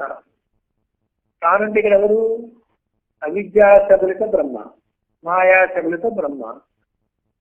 నిర్గుణమైనటువంటి పరమాత్మ అయినప్పటికీ కూడా మాయ సగుణంగా చూపించి సర్వకారణం ఈశ్వరం లాంతరాల విహారకం అన్నట్టుగా ఈ బ్రహ్మని సర్వకారణముగా చూపిస్తోంది. మాయ చూపించిన పద్ధతిలో మాట్లాడుతున్నాం. నిజానికి బ్రహ్మ కారణం కాదు, కర్మ ఫలప్రదాత కూడా కాదు. కర్మలు వాటికి అవే ఫలము నీయజాలవు. ఇదే చెప్తున్నా, కర్మ జడం, కర్మ దానికి అదే ఫలితం ఇవ్వదు. చైతన్య సాన్నిధ్యం చేత ఆ కారణ శరీరాలు కర్మలు వాసనలు ఉండబట్టి వాసన ఎప్పుడు కూడా మీకు అనుభవాన్ని ఇచ్చి కట్ అయిపోవాలి. ఖర్చు కాని వాసన అలా ఉంటే అది ఆ వాసన కర్త అవటం కోసం జీవుల యొక్క భోగం ద్వారా భోగించడం కారణంగా కర్త అవటం కోసం దాంట్లో గూగులు ఒక కదలిక వస్తుంది. ఆ కదలిక చైతన్య సాన్నిధ్యం చేత వచ్చింది. అదర్వైజ్ కర్మ జడం. తాను కర్మను సృష్టించుతూ ఆజ్ఞాపించుతున్నాడు. తాను కర్మ ఫలప్రదాత. కర్మలు వాటికవే ఫలము ఇయ్యజాలవు. ఈ కర్మకు ఈ ఫలము అని జడమగు కర్మ స్వయముగా వినియోగించుకొనదారదు. జడమగు కర్మ స్వయంగా వినియోగించుకోరు. ఎలా వినియోగపడుతోంది? అది ప్రకృతి సిద్ధముగా వినియోగపడుతుంది. అది మాత్రం ఎలా అవుతోంది? ఆ పరమాత్మ చైతన్యం యొక్క అతి సాన్నిధ్యం చేత. పరమాత్మ చేస్తున్నాడా? ఆ పరమాత్మ యొక్క ప్రకాశంలో ఉన్న సత్తా చేత. పరమాత్మ చేత కాదు, పరమాత్మ యొక్క ప్రకాశములో ఉన్న సత్తా చేత. ఆ సత్తా వల్ల దాని ప్రభావానికి లోనైంది చేసుకుంటున్నాయి. అటువంటి చేయట్లా. కాకపోతే కొంతమంది అదే చేస్తున్నాడు, వాడే సర్వకారణం, వాడే కర్మలు పొందుతున్నాడు, వాడు సృష్టి స్థితి లేకారుడు, తిరోధాన అనుగ్రహాలు ఉన్నాయని, అనుగ్రహిస్తాడని, ఏదైనా పోగొడతాడని, ఏదైనా సంప్రాప్తింపజేస్తాడని, ఏ జీవిగా జీవి చేస్తున్నటువంటి కర్మలు పాపపుణ్య కర్మ ఫలితాల్ని దేనికి ఎంత ఫలితం ఎప్పుడు ఇవ్వాలి, ఎక్కువ తక్కువ, ఇప్పుడా అప్పుడా అనే దాని మీద, ఈ జన్మలోనే ఇంకా రాబోయే 4 జన్మల తర్వాత అనే దాని మీద ఆ విధాత కర్మ నిర్ణయాన్ని చేస్తాడు. విధాత ఎవరు? విధాత బ్రహ్మ పరబ్రహ్మ కాదు. యోగవాసిలో విధాతని పరబ్రహ్మ అల్లా. కొంతమంది దేవుడే ఇవన్నీ చేస్తున్నాడంటే దేవుడే విధాత. విధాత అంటే విధి రాసేవాడు. విధి ఎక్కడిది? మళ్ళీ జీవులే. జీవుల యొక్క విధి ఏమైంది? వాసనారూప కర్మ అయింది. వాసనారూప కర్మ ఏమైంది? జడమైంది. జడమైన కర్మ నీకు మళ్ళీ ఉపాధిని సృష్టించి ఆ కర్మ యొక్క ఫలితాన్ని అనుభవింపజేయాలంటే చాలా పని జరగాలి. ఈ పనంతా కర్మే చేస్తుందా అంటే చైతన్యం యొక్క సాన్నిధ్యం చేస్తుంది. అయితే చైతన్యం యొక్క సాన్నిధ్యం చేత ఈ కర్మ జరుగుతుందంటే ఈ మధ్యలో మరి ఇంకొక చిన్నది పెట్టాలి. కరెంటు ఉంటేనే ఫ్యాన్ తిరుగుతుంది అన్నప్పుడు ఇంకో అధిష్టాన దేవత పెట్టారు. వాడు ఆ అధిష్టాన దేవత ఎవరు అంటే ఫ్యాన్ని తిప్పే శక్తి, ఫ్యాన్ని తిరిగేట్లు చేసే శక్తి అధిష్టాన దేవత. చైతన్యమే, ఫ్యాన్ ఏమో తిరుగుతుంది. అధిష్టాన దేవత ఫ్యాన్ పెరగడానికి కావాల్సిన శక్తిని అందిస్తాడు. అప్పుడు ఫ్యాన్ తిరుగుతుంది. మన కన్ను సూర్యుడనే అధిష్టాన దేవత యొక్క ప్రేరణ చేత చూస్తుంది. మనసు చంద్రుడు అనే అధిష్టాన దేవత యొక్క ప్రేరణ చేత ఆలోచిస్తుంది. ఫ్యాను తిప్పే శక్తి అనేటువంటి అధిష్టాన దేవత చేత తిరుగుతుంది. కాబట్టి ఈ మధ్యలో ఒక అధిష్టాన దేవత పెట్టారు. ఈ విధాత అనేవాడు ఆ మధ్యలో వచ్చినవాడు. నిజానికి డైరెక్ట్ గా పరమాత్మ చేస్తున్నారా అనకూడదు. కాబట్టి పరమాత్మ లేకుండా ఇది జరుగుతుందా అంటే పరమాత్మ యొక్క ఒకనొక శక్తి చేత జరుగుతుంది. ఆ శక్తి కూడా అధిష్టాన దేవత. పరమాత్మ యొక్క ఒకనొక శక్తి. ఈ శక్తి పరమాత్మకు అసలు శక్తి ఉందా? ప్రకృతిలో అనేక ధర్మాలు ఉన్నాయి. ఈ పరమాత్మ చైతన్యం చేత ప్రకృతి యొక్క ఆ ధర్మము అప్రకటితంగా ఉండగానే ఈ పరమాత్మ యొక్క చైతన్యము యొక్క సాన్నిధ్యం చేత, సత్తా చేత అక్కడ ఒక శక్తి పుట్టింది. ఆ పుట్టినటువంటి శక్తి పేరే అధిష్టాన దేవత. ఇక్కడ ఆ అధిష్టాన దేవతే విధాత. ఆ విధాతే కర్మ యొక్క ఫలితాన్ని ఏ జీవుడికి ఎలా, ఎప్పుడు, ఎంతంత పంచిపెట్టాలో పంచిపెడతాడు. నిజానికి ఈ అధిష్టాన దేవత మధ్యలో ఒకటి పెట్టాం కానీ సర్వకారణం ఎవరు? ఆ బ్రహ్మే. త్రిమూర్తులు కూడా అలాగే అధిష్టాన దేవతలే సృష్టి స్థితి లయం చేసేది. కానీ సృష్టి స్థితి ఆటోమేటిక్ గా జరుగుతున్నాయి అని అంటానికి వీలు లేదు. పరమాత్మ యొక్క చైతన్య సత్తా చేత సృష్టి స్థితి లయాలు జరుగుతున్నాయి అంటున్నాము. నిజానికి అదే. కానీ మధ్యలో మనం ఏం చేస్తున్నాము? ఈ సృష్టి అనేటువంటి కార్యానికి తగినటువంటి శక్తి ఒకటి ఉంది అని. ఆ శక్తి పేరు బ్రహ్మ. పోషించే శక్తి పేరు ఇతికారుడు విష్ణువు. లయకారుడు ఆ శక్తియుతుడు రుద్రుడు. బ్రహ్మ విష్ణు మహేశ్వరుడు. ఏ పేరైనా పర్లేదు, రుద్రుడే అంటాం నేను. మహేశ్వరుడికి ఇంకో చోట వేరే అర్థంతో ఉంది కాబట్టి అది ఇక్కడ వాడను.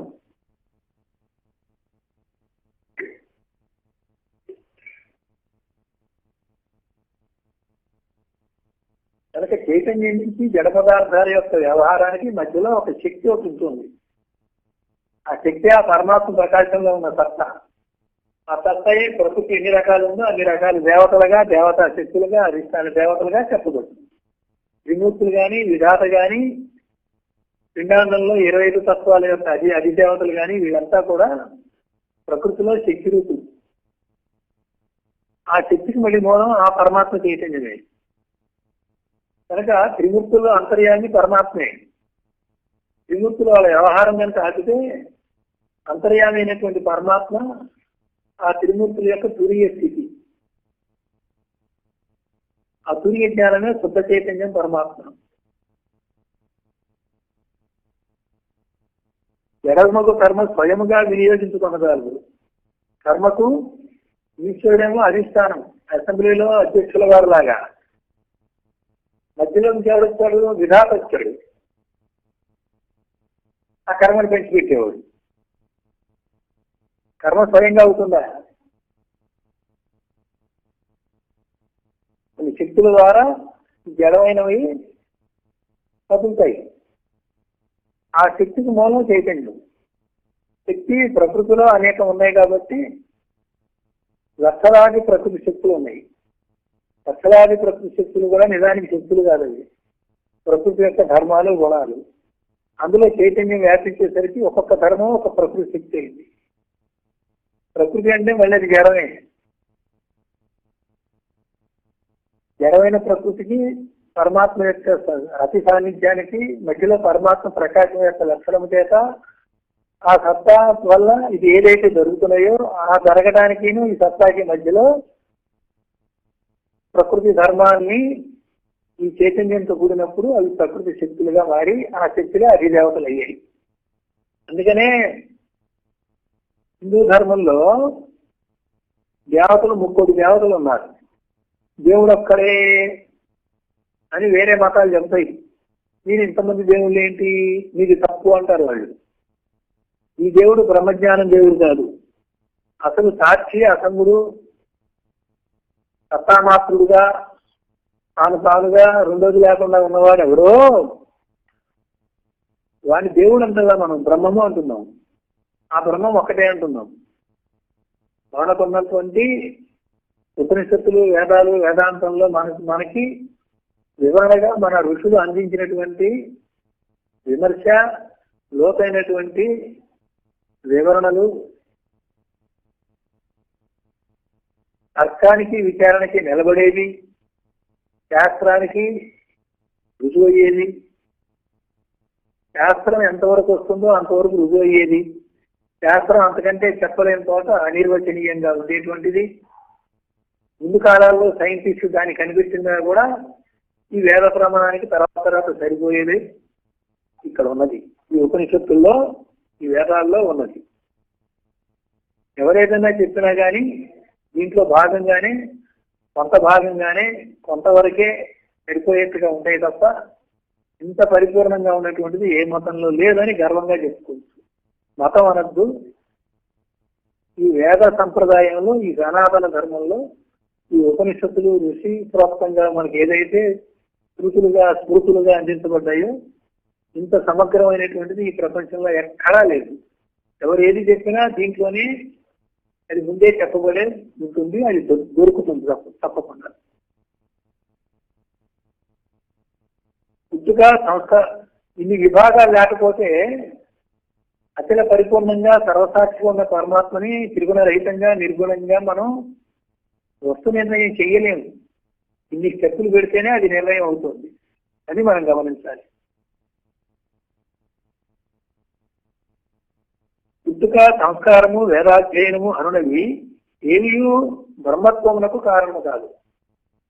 బ్రహ్మత్వానికి తావు పుట్టుకలతో ఉంది కారణం కాదు. అలాగే బ్రహ్మత్వం అనేది తావు పుట్టుకలు కూడా కారణం కాదు. వర్తమానమే మూల కారణం. ఎప్పటికప్పుడు ఏది జరుగుతుందో అదే. జరగనప్పుడు, వర్తమానం లేనప్పుడు వాసన రూపంలో ఉంటాయి, నిష్క్రియ రూపంలో ఉంటాయి, కారణ రూపంలో ఉంటాయి. కారణ రూపంలో ఉండటానికి ఏ అనుభవం లేదు. ఏ పరిణామం లేదు, ఏ వికారం లేదు. అయినప్పటికీ అది మోక్షం కాదు. కారణంగా ఉన్నది ఏదైనా సరే మోక్షం కాదు.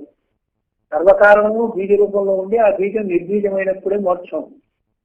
కార్యకారణాలు లేకుండా పోయినప్పుడు కార్యకారణాలకి ఏదైనా మూలం ఉంటే ఆ మూలాన్ని ఛేదించాలి. ఆ మూలం అనేది ఏదైనా దొరికితే కొంగతేలతో సహా తీసేయాలి. ఒక విత్తనంగా దొరికితే దాన్ని నిర్బీజం చేయాలి.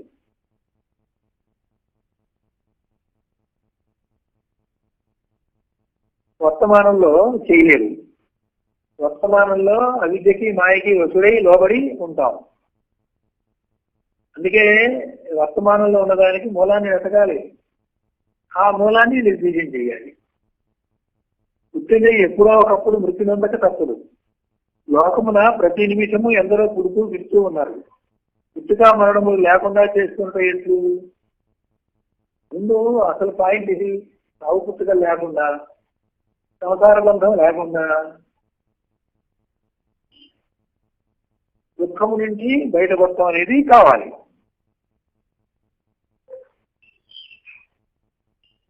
ఈ ఆధ్యాత్మిక బోధ ఎవరికి కావాలి, ఎందుకు కావాలి?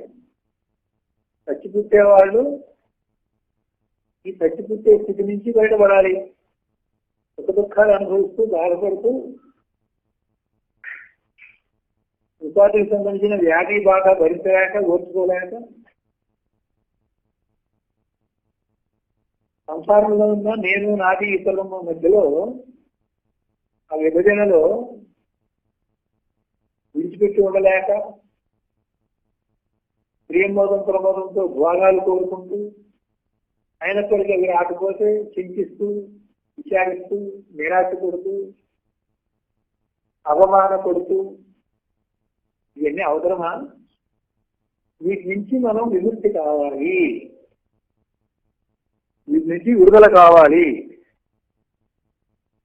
విడుదలయ్యే మార్గం ఉంటే విడుదల కావాలన్నా పర్వాలా, విడుదలయ్యే మార్గం లేకపోతే చచ్చినట్టు అలాగే అనుభవించాలి. పశుపక్షాలకు ఏం చేస్తున్నాయి కాకుండా తుపాలు వచ్చినా ఏది వచ్చినా బతకగలిగితే దొరుకుతాయి, బతకలేకపోతే బతకాయి. వాడికి ఏమన్నా మార్గం ఉంది? ఒక మానవుడే తప్పించుకుంటున్నాడు. మానవుడైనా పూర్తిగా తప్పించుకోగలిగాడా అని తప్పించుకోవాలని ఆశ వచ్చింది, తప్పించుకోవాలని ఆశయం కలిగింది. తప్పించుకునే ఉపాయం కోసం వెతుకుతున్నాడు. ఈ వేదాంతం తప్పించుకునే ఉపాయం కనిపెట్టింది. ఉపనిషత్తులు ఋషులు తపస్సు చేసి కనిపెట్టారు ఉపాయం ఉందని. ఉపాయం పెట్టి వాళ్ళు ధరించారు. జన్మల ఐక్యం అయింది, బ్రహ్మజ్ఞానం కలిగింది. మరి వాళ్ళు శాస్త్రాన్ని తయారు చేశారు. వాళ్ళ అనుభవమే శాస్త్రమైంది, శాస్త్రమే ఆగమ ప్రమాణమైంది. వాళ్ళ అనుభవమే వార ప్రత్యక్ష ప్రమాణమైంది. ఆ ప్రత్యక్ష ప్రమాణం శాస్త్రం అనే ఆగమ ప్రమాణం ద్వారా మనకి అందించబడింది. అందించబడినా కానీ తీసుకోగలిగామా అంటే గురువు మనకు సహాయం చేసి నిరంతరము మనకి దగ్గరుండి కనిపెట్టి నడిపిస్తే తెలిసింది. ఎందుకంటే అజ్ఞానం నుంచి జ్ఞానానికి మార్గం లేదు కనుక ఒక్కసారి ఇది విడిచి ఒక్కసారి అది పట్టుకోవడం అనే చేత కాదు కనుక క్రమక్రమంగా చేయాలంటే కొన్ని ఉపాయాలు ఆశ్రయించాలి. ఆ ఉపాయాల ద్వారా సాధనా మార్గాలు, ఆ సాధనా మార్గాలే ధర్మార్థ కామ మోక్షాలు, మోక్షం విషయంలో మహావాక్యాలు, ఇవన్నీ కూడా ఈ వేదాలు వేదాంతంలో మనకి అందుబాటు అయినాయి. వాటిని వినియోగించి ఇవాళ మీరు బుద్ధిగా నమ్మక్కర్లా. శాస్త్రదర్శనం గురువు వాక్యం తృతీయం ఆత్మనిశ్చయం. శాస్త్రాన్ని పరిశీలించండి, దుఃఖాన్ని నివారించుకునే మార్గం ఉందని తెలుసుకోండి. సాధనా మార్గం వేదము చెప్పినటువంటి పద్ధతిలో తెలుసుకొని ఆచరించవచ్చు. మహావాక్య నిర్ణయ పద్ధతిలో బ్రహ్మజ్ఞానం పొందొచ్చు. మరి అఖిల సిద్ధాంతం ప్రకారంగా ఎరుకవేయవచ్చు. ఇవన్నీ చెయ్యొచ్చు అని చేసిన వాళ్ళు అయిన వాళ్ళు చెబుతున్నారు కనుక ఎవరికైతే తీవ్రంగా విడుదల కావాలనేటువంటి తపన ఉందో, ఎవరు మోక్షిస్తుందో, ఎవరైతే ఇక ఈ జన్మలతో విసిగి వేశారని నాకు అక్కర్లేదు, సర్వము నేను సర్వార్పణ చేస్తాను, త్యాగం చేస్తాను, ఈ ఉండి నాకు ఏం చేస్తున్నాయి, ఇవి మళ్ళీ తీసుకొస్తున్నాయి, నేను వదిలేసుకుంటాను అనేటువంటి దాంట్లో ఆ తీవ్రమైనటువంటి నేను బాగా మన గురువు గారు చెబుతారు. కొత్త పద్ధతులే వాడు వస్తారు. అంతా బాగుంటే ఎవరు రాస్తారు. భక్తులు కూడా అలాగే చెబుతారు. కష్టాలు వస్తేనే దైవాన్ని తలుచుకుంటారు. సుఖంగా ఉన్నప్పుడు దేవుణ్ణి మరిచిపోతాం. కనుక అవన్నీ కూడా ఆ దైవీ ప్రణాళికలో భాగంగానే ఉంటాయి మన కష్టాలన్నీ. అందుకే కష్టం వచ్చిందని కుంగిపోకూడదు. ఏదైనా మన వేలికి అని చెప్పి స్వీకరించి దాని నుంచి అధిగమించేటువంటి ప్రయత్నం చేయాలి. మానవ మేధస్సుకి, విచక్షణ జ్ఞానానికి, వివేకానికి సాధన చేయగలిగినటువంటి శక్తియుక్తులు ఇవన్నీ కూడా మానవ జన్మలో మానవుడికి వచ్చినాయి కనుక వారికే ఆ యోగ్యత ఉంది. మరి ఎంతమంది ఆ యోగ్యతని నాకు ఆ యోగ్యత ఉంది నేను వినియోగించుకోవాలని వచ్చిన వాళ్ళు ఎంతమంది, రాని వాళ్ళు ఎంతమంది? నరకానికి వెళ్ళే దారి హైవేలాగా ఉంటుంది, స్వర్గానికి వెళ్ళే దారి ఇరుగ్గా ఒక్కడ కూడా పక్కకుండా ఉంటుంది. అందుకని లోక సంబంధంగా అందరితో ఎప్పుడు పోల్చుకొని ఇలా అయితే మనం బతకలేమని మనం అలా జారిపోకుండా లక్షకొక్కడో కోటికొక్కడో మోక్షం ఉంటున్నారు కనుక ఆ కోటికొక్కడో నువ్వే ఎందుకు కాకూడదు అనే పద్ధతిలో గట్టిగా పట్టుదల పట్టాలి. పట్టు పట్టరాదు, పట్టిన పట్టు విడవరాదు, పట్టు విడుపుట కంటే పట్టుత నేలయా విశ్వదాభిరామ వినరవేమ. ఆ పట్టేదో గట్టిగా పట్టండి. మధ్యలో నలిగిపోతే ఏంటి? రెంటికి చేద్దాం. ఇటు భౌతిక సుఖం లేదు, ఆధ్యాత్మిక పురోగమనం లేక రెంటికి చేద్దాం.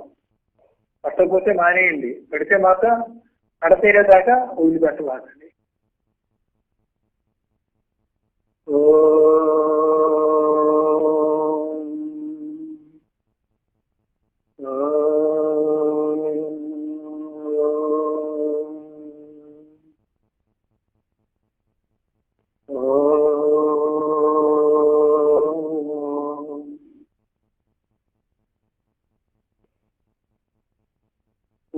పూర్ణమద పూర్ణమిదం పూర్ణాత్ పూర్ణముదచ్యతే పూర్ణస్య పూర్ణమాదాయ పూర్ణమేవావశిష్యతే. ఓం తత్సత్. ఓం శాంతి శాంతి.